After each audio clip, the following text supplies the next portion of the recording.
Yo guys, today I'm talking about the new game that came out that everyone is talking about. It's Lemans Ultimate.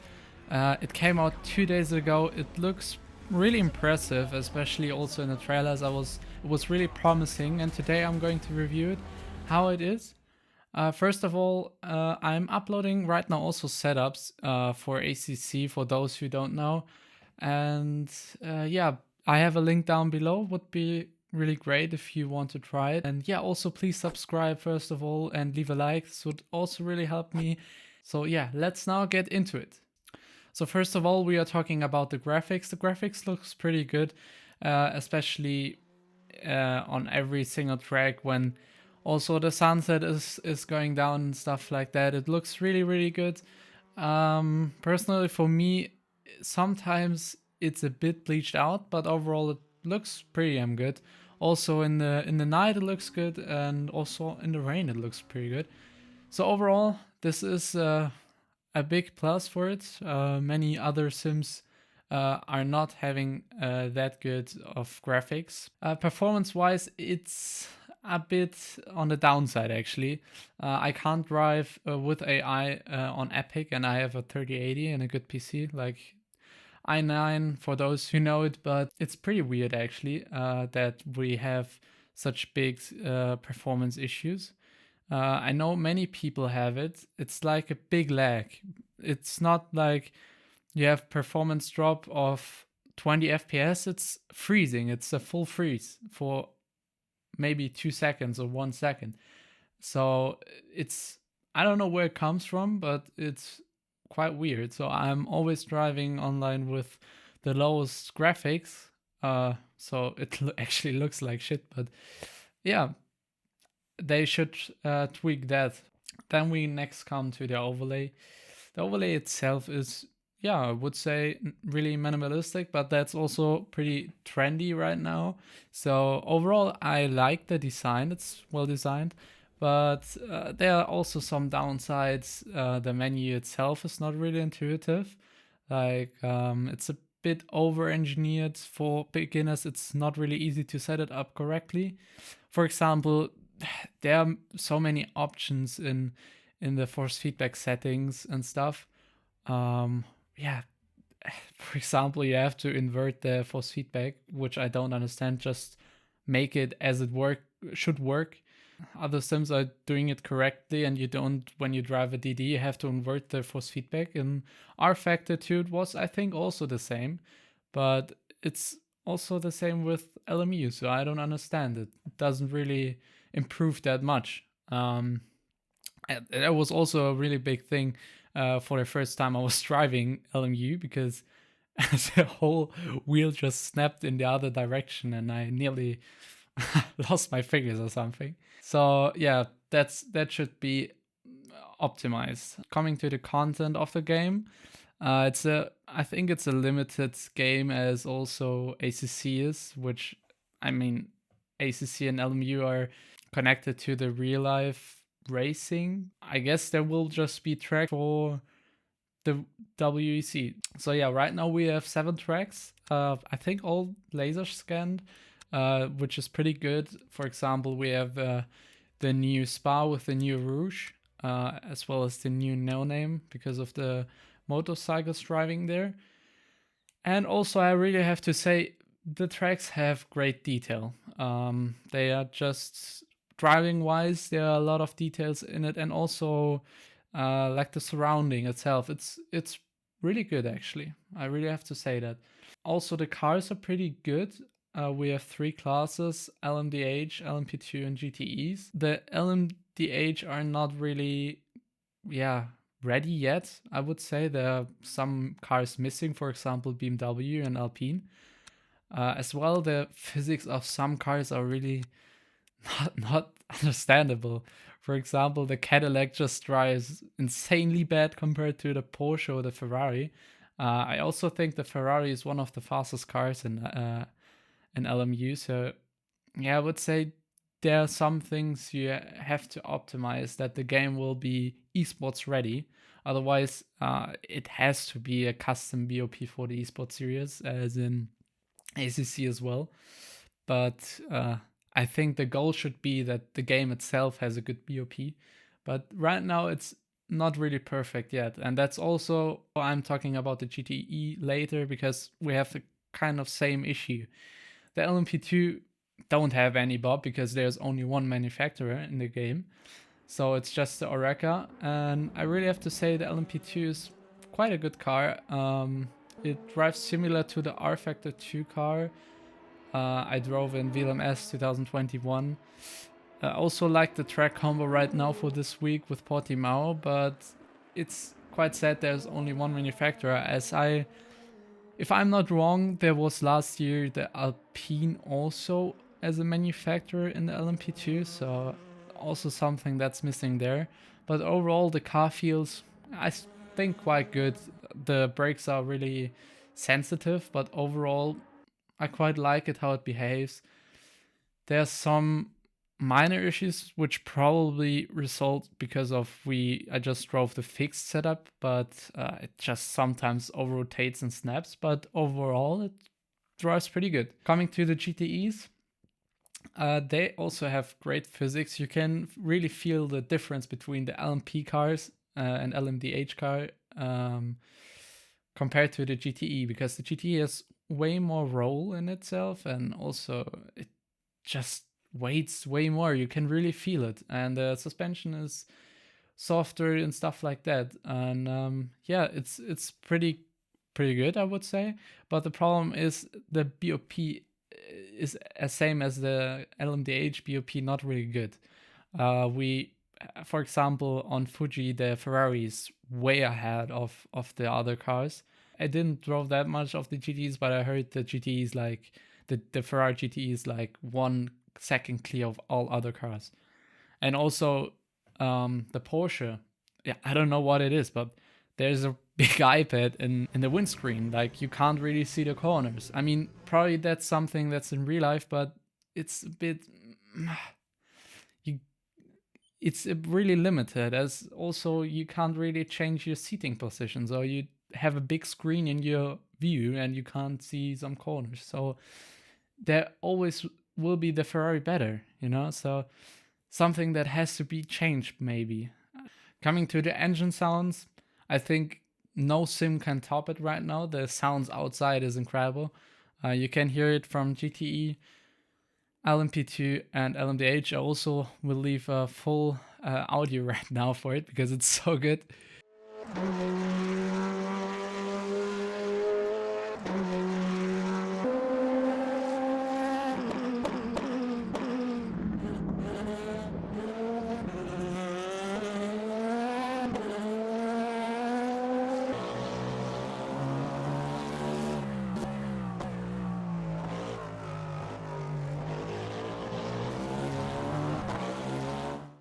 I mean, onboard is inside okay. I would say it's not really, impressive. It's good. It's nothing wrong with it, but the outside is really a big plus for it. But inside is okay. It's not really something amazing or special. It's just an onboard sound. Then we are now to the tire sound. The tire sounds are quite weird. For example, I drove the LMDH. You can hear the tires squeaking a bit, but on the other hand, the GTEs have that weird sound of something. I don't know what it is. I first thought it is like the wheel touching the chassis or something, but I think it's just the tire sound. I don't know. It's pretty weird. Yeah, and the road sounds itself, like touching the ground, are also not there or not existing. On the outside, you can hear the LMDH car touching the ground on the straight of Le Mans, but on the inside, you don't know anything. First time I drove it, I thought like the cars don't even touch the ground.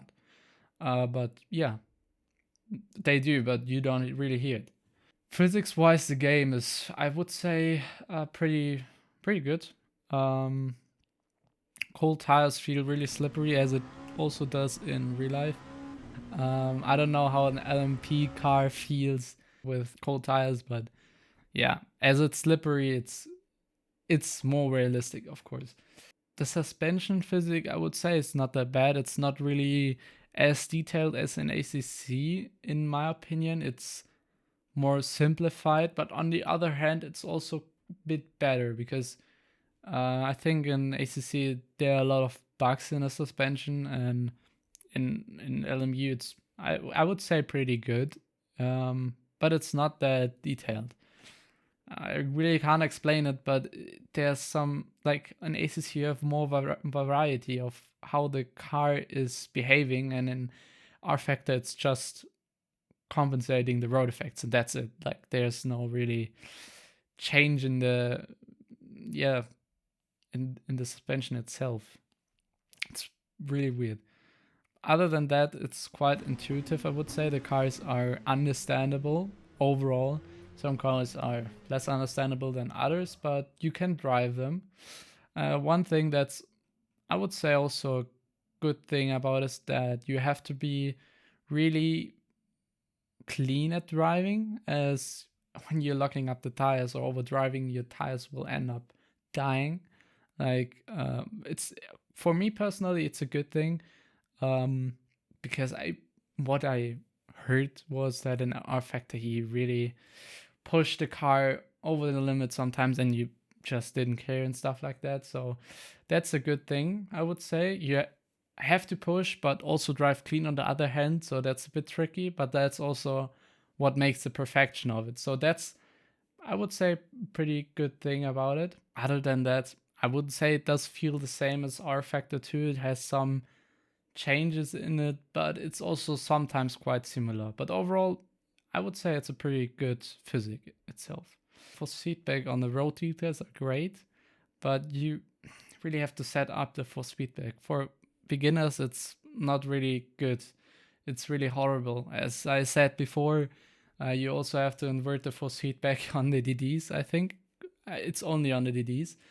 Other wheelbases, you don't have this problem. But yeah, it's quite weird. Also, some friends of mine have problems with calibrating the wheel. Like, how can this happen? Like, we have the same settings and it doesn't work on your game. It makes no sense. And also, having a collision, you're gonna break your finger, so you have to go down with the percentage. Some people don't know about it. Like, when you don't never drove R Factor, you don't know how to set up LMU. So it's not really intuitive, and the force feedback is not really perfect. Also, when you want to drive Portimao, sometimes you end up spinning, which you didn't even know the car was slipping. Like, you just see your car is rotating, and then you end up spinning anyways because you are just too slow to correct. So it's not really good, the force feedback. It's good, it's really good, but on the other hand, it's not completed yet. So it's a bit weird. Like, it feels natural, but on the other hand, they're missing details. Then, now coming to the rain physics, it's, I think, ACC and R Factor, one of the main games that say we have rain, but I mean, iRacing is also coming with the rain, but yeah, was always a big plus on R Factor, and now LMU having the rain physics. But overall, I wouldn't say the rain physics in LMU is really good compared to the ACC, because we don't have the rain line. Also, ACC doesn't have it, but I mean, you could probably do it. I'm not a developer, but that's always the aim, to have it as realistic as possible. On the other hand, you don't have puddle. Like, the puddle simulation is not there. You see a big water puddle and you just drive over it, and there's no really force feedback change or car behavior that's happening. You just drive over it, and that's something really sad. So personally, for me, it feels like there's no real big difference in driving wet or dry. It's just like the wet has less grip. Also, the curbs are not slippery. It feels quite the same, actually. As well, there's no spray in the game. Like, you drive behind a car and it looks like the same as you would drive normally. So I don't understand it, really. We drove in Storm and I see everything in LMU. So I don't really understand that. It's really, really weird. Coming to the online racing, and that's a big plus for this game. The online racing is great. I didn't had once a ghost contact, no any warping or stuff like that. It was always great racing. The only downside is you don't have any practice servers for the official races. There are way too less practice servers. They are always full, and yeah, it's just so annoying. So you just drive offline, and yeah, I mean, that's not the point of having practice services. Additionally, you also can't host your own servers and races, so that's hopefully something that will going to be added soon in the game. So please developers do this, because I don't understand why you don't do it. Like, come on, guys. But other than that, the honor racing is, I would say, really good. Coming to the driver's rating and the rating system of LMU, overall, I would say the rating is quite good. There's some things I would change. For example, having an invalid lap in the qualifying and you lose safety rating. Like, come on. Nobody cares about an invalid lap in qualifying. You push as hard as you can and then maybe you invalidate it. That's nothing that really matters in safety. If you maybe invalidate the lap in the race, I would say, okay, but in the qualifying, I don't really care, actually. Also, coming now to the bugs. I mean, there were a lot of bugs, and please don't forget this game is an early access. Yeah, the bugs are really much, but they also did a hotfix which solved many bugs, but overall there are still many. For example, my friend joined practice server and suddenly was in a Porsche GTE because I don't know why. And he didn't have any onboard view and stuff like that, so he had to restart the game. Or best thing, first minute I drove, I got out of the pits and suddenly minus 2 million kph, the wheel snapped to the right side and nearly broke my finger. And yeah, the game crashed. But don't forget, this is an early access, and we can see the developers are hotfixing and really want to get this going, this game. So I think it's hopeful. And yeah, coming to the summary, I would say this game has great potential. It's in 1 year, if we give it time, it's maybe esports ready. The developers, I think, work quite hard right now, as I think today came a hotfix, so looks really good, looks really promising, and I think when we give it a bit of time, we will have a lot of fun next year with it, or maybe in a few months actually. I hope you enjoyed the review. Let me know what you think about this game. If you also like it or not. Personally, for me, I like it a lot. I haven't drove that much in a small time than the last 2 days because of this game. So yeah, just please let me know how you think about this game. I heard many content creators say it's not really good. Some others say it's great. So yeah, let me know what you think, and we see us maybe next week. Let's see, I'm not sure, as I have my final exam, so yeah, it's hard to do videos, so please understand that, and yeah, we will see us soon. Bye bye.